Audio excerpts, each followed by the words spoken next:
আমেরিকার একটি জলাভূমি অঞ্চল যাকে স্থানীয় লোকেরা মার্শমেলো নামে ডাকে।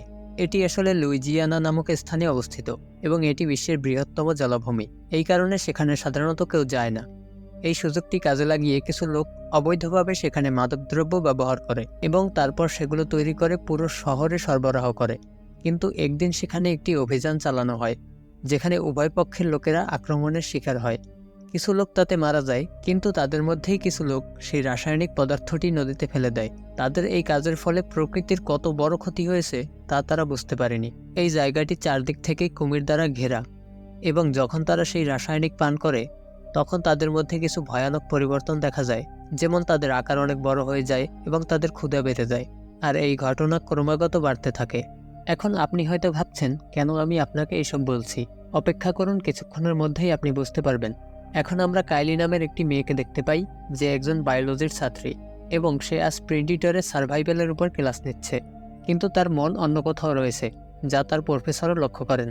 যদিও তিনি তাকে কিছুই বলেননি, কিন্তু ক্লাস শেষ হওয়ার পর কাইলির পুরনো বন্ধু এলিস তার সাথে দেখা করে, যে তার জন্য একটা ট্রিপ প্ল্যান করেছিল যাতে সে তার ভাইয়ের ইমার্সকে একটি ভালো জায়গায় বিসর্জন দিতে পারে।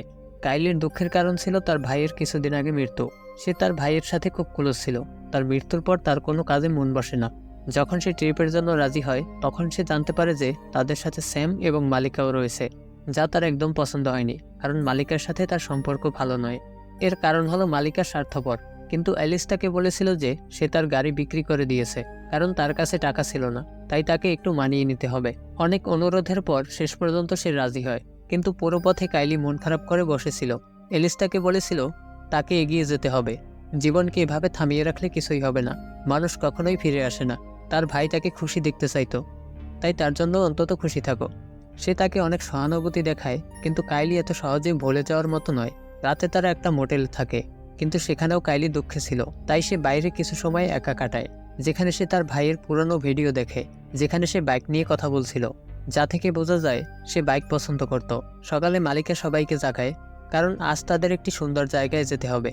সবাই প্রস্তুত হয়ে গাড়িতে বসে। এর মধ্যে কাইলি সেখানে কিছু সংবাদপত্র দেখে, যেখানে হেডলাইনে দ্য বেইউয়ের উল্লেখ ছিল, অর্থাৎ সেই এলাকা যেখানে এই নদী প্রবাহিত হয়, যেখানে সেই রাসায়নিক মিশে গেছে। এর মধ্যে সে একজন বৃদ্ধ লোকের কণ্ঠ শুনতে পায়, যে তাকে বলছে যেখানে তুমি যাচ্ছ সেটা তোমার সবচেয়ে বড় ভুল হতে চলেছে। তোমার জীবন বাঁচাতে হলে পানি থেকে দূরে থাকো। কিন্তু কাইলি তার কথা শোনে না এবং গাড়িতে ফিরে আসে। কিন্তু পুরো পথে তার মাথায় সেই বৃদ্ধ লোকের কথা ঘুরপাক খায়।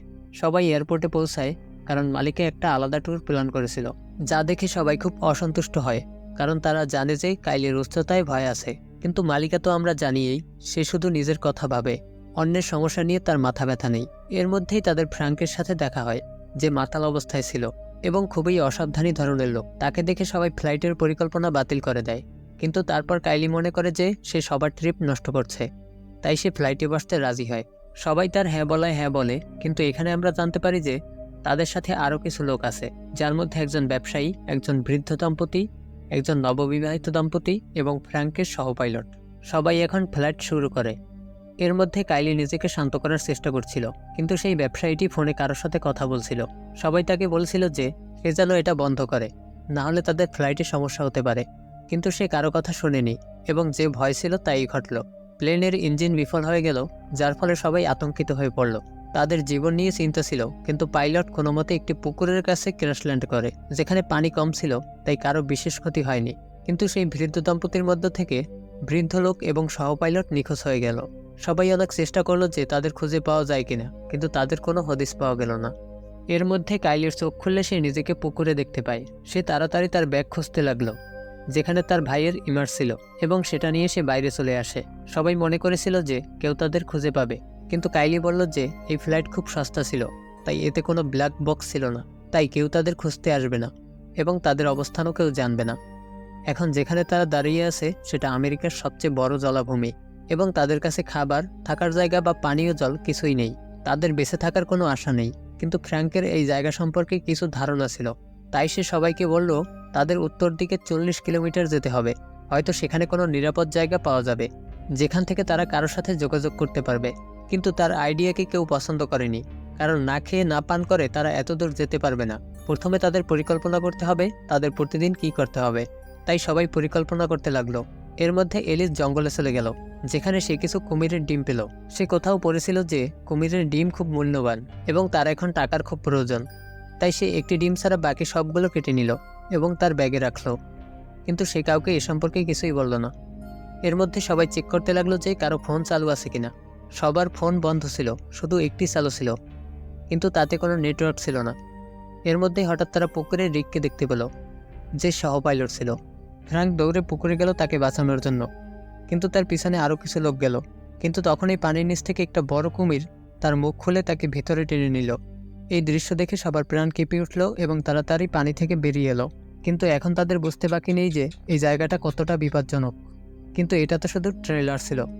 দুপুর থেকে হাঁটতে হাঁটতে সন্ধ্যা হয়ে গেল, যার ফলে সবাই খুব ক্লান্ত হয়ে পড়ল। এখন খাবারও কম, তাই তারা বেশি খেতেও পারছে না। তাই সবাই সেখানে আগুন জ্বালালো এবং কিছুক্ষণ বিশ্রাম নেওয়ার কথা ভাবল।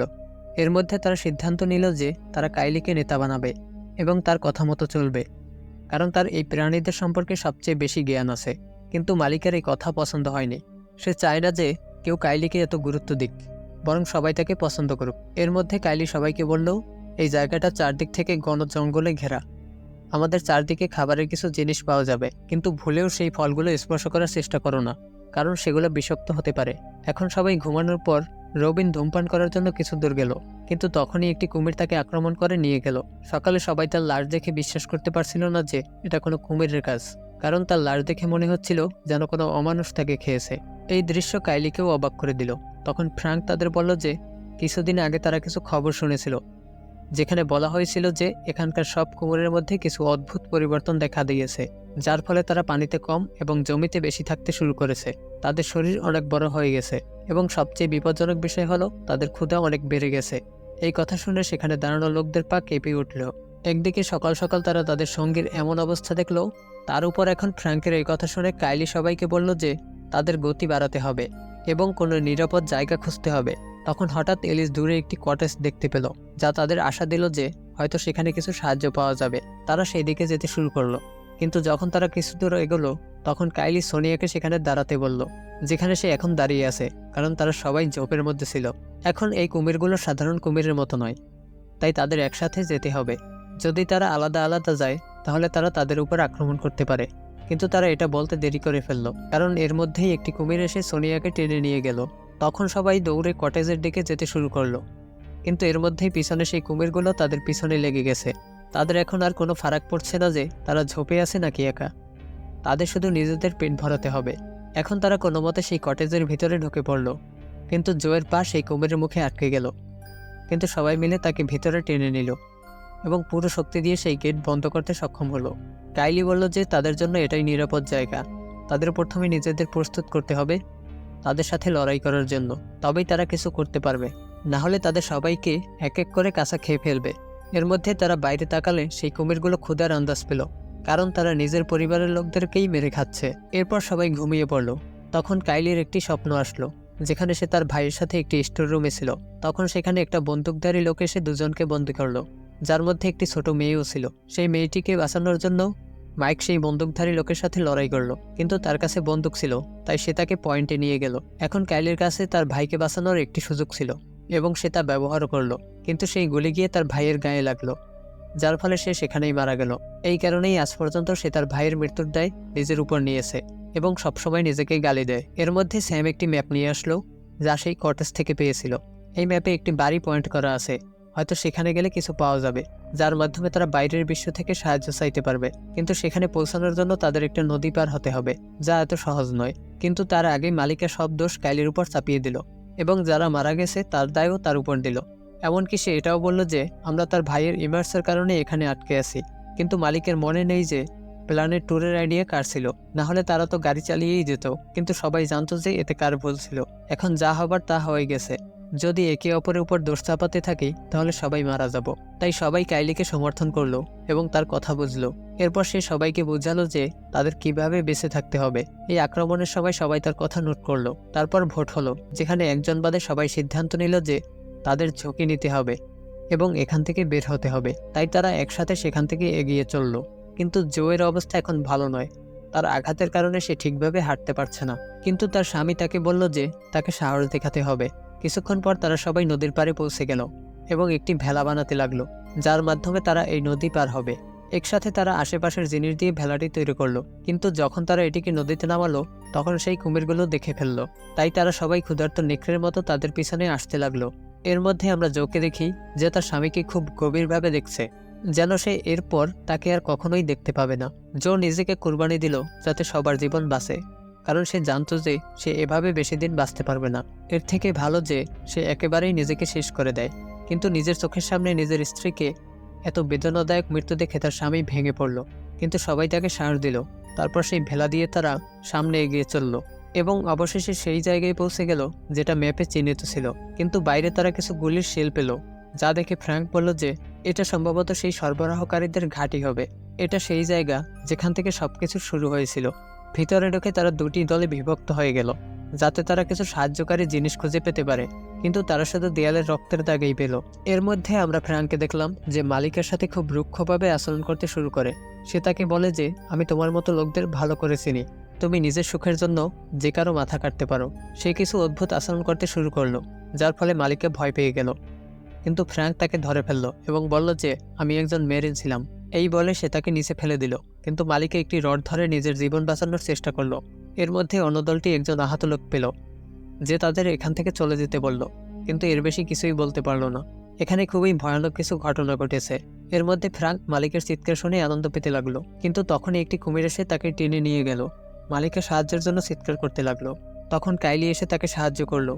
এরপর মালিকা তার কাছে ক্ষমা চাইল।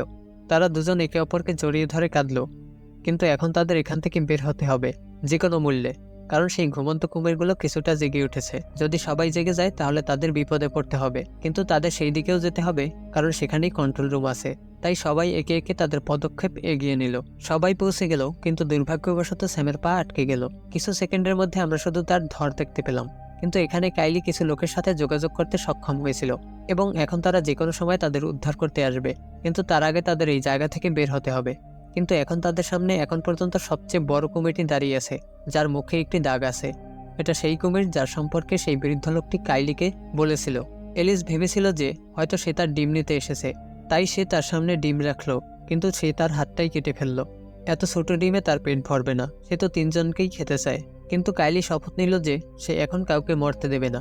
তার কাছে যতগুলি গুলি ছিল সব সে তার উপর ছড়িয়ে দিল, কিন্তু এতে কিছুই হলো না, বরং সেই কুমির আরও রেগে গেল।